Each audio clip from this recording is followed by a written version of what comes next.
ready? Starting in 3, 2, 1, go. What is the objective that we push back from the side of the We'll tell you A, while this platform X has no tangible utility or the benefits that it provides does not outweigh the level of harms that exist. B, while this platform X never really serves the purpose of solving our mental health awareness problems that exist, that it tends to start out in the very first place, right? So firstly, understand this platform in and of itself, the platform that is run by teenagers or run by students in the first place, which means that given that these individuals are the ones who don't have the enough amount of knowledge that's required to run this platform, they never really tend to understand the entire dynamics of running platforms like this, which means these platforms are usually made up of random people from all around the country or from a specific region who tend to engage in conversations in Facebook, Twitter, or any other platform that eventually exists. If we are able to show to you why this form of discourse or the interactions that happen in this group never really solve the problem of settling down or neutralizing human health and mental health issues in the first place, I think opening often takes us a bit. But I think it's important for you to understand what mental health is and how these things will work, right? I think although people tend to portray mental health as a very simple thing that your friends can consult you about, I don't think mental health in and of itself is not something like that. The dynamics that relates to mental health are very fast, and I think oftentimes we human beings do not have the adequate amount of capability or knowledge to understand these dynamics in the first place. Firstly, you understand that oftentimes these mental health are mixed with emotions in the first place. And it is important for you to understand the entire structure, the way in which emotions happen. I think oftentimes when you have had a breakup or you are going through some level of depression, you probably find people giving a very generic, advices to neutralize that particular form of depression or help you. But oftentimes they don't understand the emotions that are interlinked with this form of depression or with this form of breakup in and of itself. The only form of emotion they tend to think that is likely going to happen is probably sad, because you have had a breakup and you are likely to be sad in the first place. But understand there are a multitude of other emotions that comes into play. The emotion of anger, that you are angry because of the fact that probably that particular party with whom you have associated before have had some problems, probably because the other form of emotions exist in the person. I think oftentimes these people who are in this platform of themselves do not tend to understand this form of dynamics and simply give a generic comment, provide generic advices that never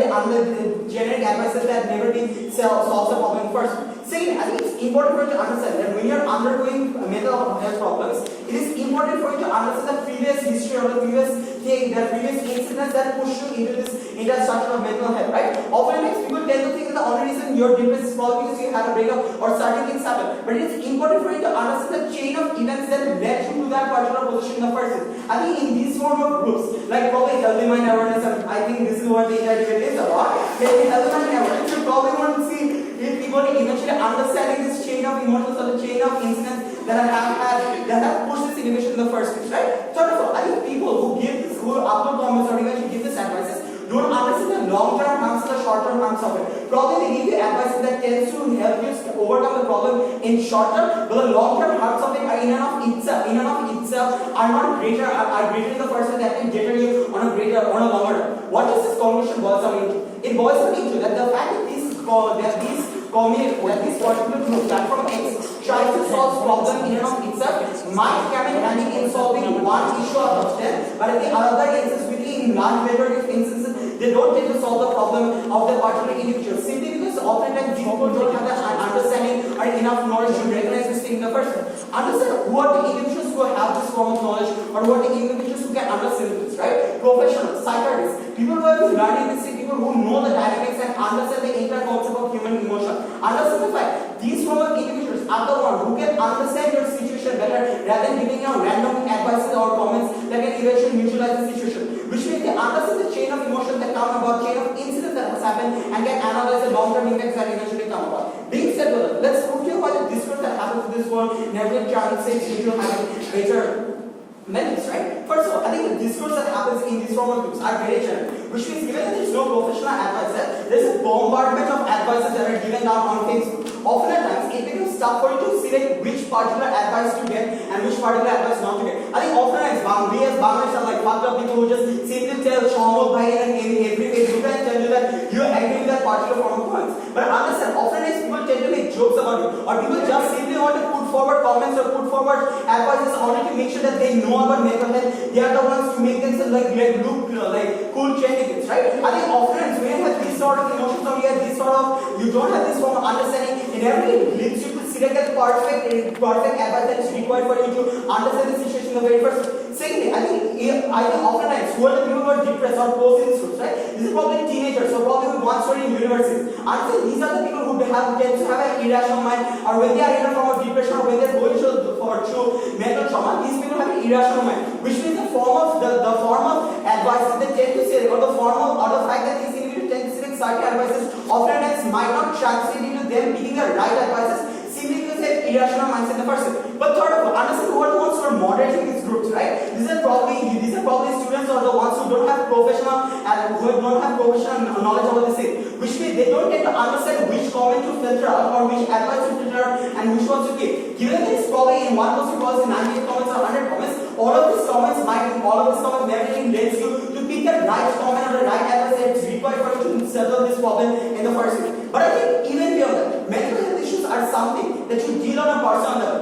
Oftentimes when you have discussions, you cannot engage with this thing or relate those things on a personal level because they don't know the chain of incidents. Unless the alternatives that exist are not our world. Even people like psychiatrists or professionals who work the same tend to relate to you on a personal level and give you advices that helps you solve the problem. Which means even if that particular advice might make you have certain problems in the short run, but in the longer run this translates into you having greater benefits. Why is it impactful? Because when you're relating to a personal level, you can understand that this particular individual is going to give you a certain level of advice that will settle down the problem in and of itself. Which means they are not generic, but this gives you the right amount of choice in the first place. I think often at times the reason why even when you're posting in this group, you still feel unsatisfied with yourself and your problem still exists because you cannot relate to them on a personal level, or you don't have someone that makes you understand this is the perfect choice. I think often at times because you're not relating to the particular self, you cannot imply this advice in your daily life that eventually harms you more. We think oftentimes this leads you into extreme situations over and over again. What does this competition boil down to? I think from opening up, we have been able to push you. While all the benefits in our itself are never going to likely going to be of greater output to you,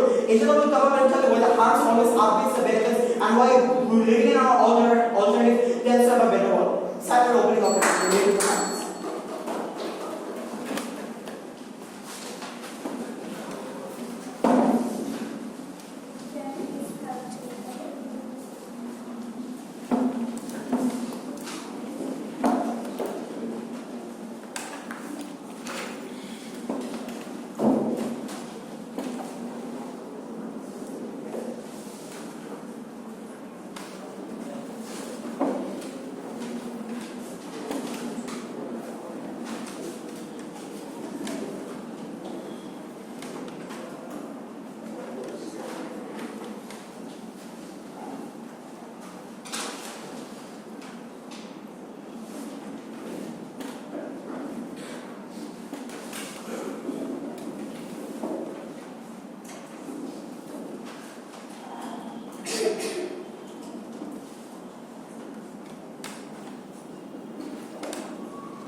As long as we can show to you, there is no exclusive or have a huge amount of benefit of platformizing from side O. First, understand this event is about whether or not formation of X is a platform for people, those who suffer from psychological complications, and people, those who are victims of sexual harassment. These are the particular people we are talking about in this event. In this event, the first thing we bring is how it helps people, those who have mental complications. There are two different sections to this. First, there are people who don't have any other alternative and people who do have alternative. So first, in terms of people who do not have alternative, there are three reasons why they are lost. First, there is lack of alternative in this telescope because of structural barriers of entry to mental health care. What is it? It could take three different things. First, psychologists in Seeam are very expensive. That is to say, they charge a huge amount of money when you want to go and have access to psychologists, right? Most people in Bangladesh don't have that sort of money. A lot of these candidates simply cannot have don't have access to it because they do not have this money to begin with. Secondly, the lack of good psychiatry in Bangladesh as well. Why is this the case? For two reasons. First, because psychiatry is not a demanding subject in Bangladesh, so that doesn't encourage them to go and study this. You don't have a huge amount of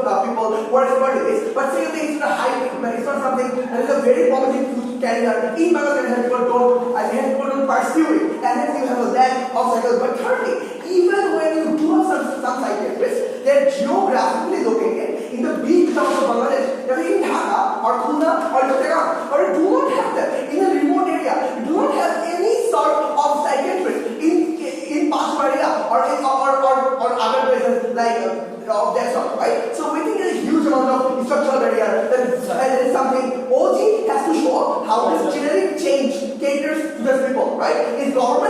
Biology is going to show how a genetic change will occur in the organism and how these people will have an access to mental health, right? We will show you how we deal with that. Second, and it is more crucial, understand that the vast majority of people are the second structural barrier is more of a societal discussion where if people around you have no idea about mental health. If you're someone who suffers from bipolar disorder, your parents don't understand you, your friends don't understand you, they don't have an idea about mental health, you don't understand the complications of having obsessive compulsive disorder. They tend to make fun of you, they tend to do random things to you, but they never really understand you. Even if they do, they have no idea how to support you because they expose the thoughts. They have no clue as to how they can be of help to you. They have no clue they can be constant support to you, and hence they do not provide you the support. We think these sort of problems exist in the status quo, right? We think, well, why is this the case? Two reasons. First, in your curriculum, you don't have enough amount of study regarding mental health. That is to say, people are not exposed to this structurally, and hence because you don't have access to mental health and academics regarding mental health, you can't be of help. But secondly, for a long time in the status quo, we haven't even accepted mental health as a problem, and analogous to physical health as well. It took us a very long time, and we think in a lot of instances, mental health aren't even accepted as a problem to a number of people in this world as well. How do we tackle it? In three different ways. First, the people who created the mental health tool are likely people who are exposed to these ideas, right? Because they are likely people who understand the problem of mental health and hence they want to help you. The characteristics of the founder of this group are of four people who are liberal in nature and who understands how to understand the complications. And hence, it's very likely they are always trying their best to help you, right? So we think the advices they gave us, even if not professional and even if not the best, they at least have some sort of idea. They at least know they need to say good things to you. They at least know they can make fun out of you. They at least know you need some sort of support and that is something they do. They will never show you any harm these people do to them and it's something their burden was to show. Second, understand there is an active incentive to ensure this group is a safe place for you. That is to say, in a country like Bangladesh, you just cannot open up in front of people. If you open up in front of a random social media timeline, a number of people will come in and will point fingers at you to commenting and whatnot, right? In a way, personal profile because your friends don't understand you. So understand why this group is a safe place for you. Because the people who are in that group are likely people who have been filtered and people who understand you more, right? So healthy mentors don't definitely recruit people as members in their group who are extremist in nature because they ask some questions before they give you approval to join the group, right? So you have to answer certain questions you're not getting. That is a check in order to ensure there are good people in there. So we think it's a safe place. But thirdly, right now, there's sort of good hand because it has attracted some sort of attention and traction.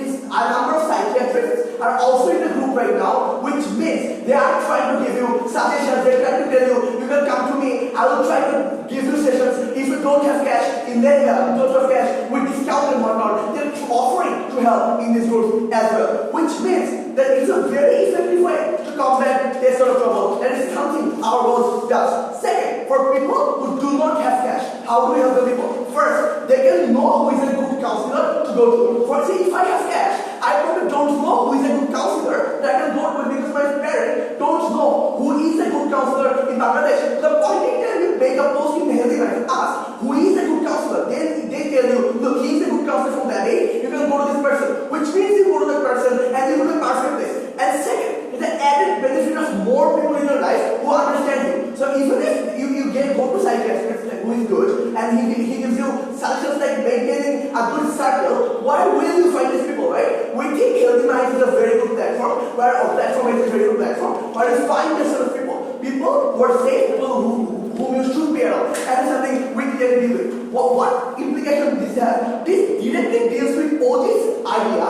about not having proper advices because recognize that directing you to proper psychologists, they're also always trying to help you, and we think they're also giving you a safer place. We think all of this directly deals with OG's idea about not having proper advice. What are the impacts of this from OO? We're the only side of this debate that ensures people who have access and who do not have access get some sort of mental health advice that you never get otherwise. What benefits are of this? People who suffer from OCD suffers every single second of their entire fucking life, their entire fucking day, not knowing what to do. They have no fucking clue how to deal with it. Someone who has problems of who has since he's a friend, yeah, has no clue how to fight. But in this group, you will at least get some sort of mechanism in which you are fighting. So otherwise, you would have never been able to fight it. Otherwise, we will make it hard. And we have shown you no details of how that is what. We have shown you structural barriers why it will not work. And hence, we think we are the only side that protects the vulnerable. And hence, hacker knowledge should be this way.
She did not get justice. What watching those. What we got instead was people making fun of Ayman Sadiq and making memes. We tell them when that person sees that she opening up is now leading to nothing but roasting of Ayman Sadiq, we tell them that person will now have no incentive to even fight for the justice that she shows so wanted, and nothing happens under their word. Even if we take them at their best, and we realize that these people are nice people who really want to help, we tell them that because of the nature of how this Facebook group is, they can never get help. Why so? Because you do not get one suicide note at a time, you get 10 other posts in a single day. Meaning there are the of people expressing and ranting and chanting out their frustrations. Meaning that even if you have one or two professionals in that group, they will never be able to utilize and prioritize onto you and give you a constructive feedback. Why is it essentially important? Because when you pluck up the courage to open up and give this long post, and you see the futile nature of this group, it sends a signal to your unconscious brain. The signal being that no matter where I open up, this is probably the only thing I'm going to get. Generally comments about how life is very sad, life is very bad and whatnot. We tell them that something that DC could have talked about was how it spread awareness and how this is some sort of minimum level of awareness. They didn't come up with it. But even if they brought up awareness, we tell them that we still would not want an awareness in the form of chaos. What do we mean by that? This is not the form of awareness we want, because most of them are not. Things like this awareness translates into you being humorous in nature, into you normalizing incidences of sexual violence. Something that when people see that there are sexual offenders within the area circle of Bangladesh, they are more likely to translate MUN and translate MUN into a lab dancing institution and create misinterpretation. Right? But you will never get to the core problem, which is systematic problems that exist, or in the institution, or maybe we do not have necessary equity teams and whatnot. You never get to the formation of equity teams and whatnot, because you never knock on the real roots of the problem. Meaning that your discussion of it ends in that very public group, and at the best, into your friends discussing and making jokes about it. Because at best the person who says sexually offended you or abused you gets publicly shamed. Why do you think that public shaming is still a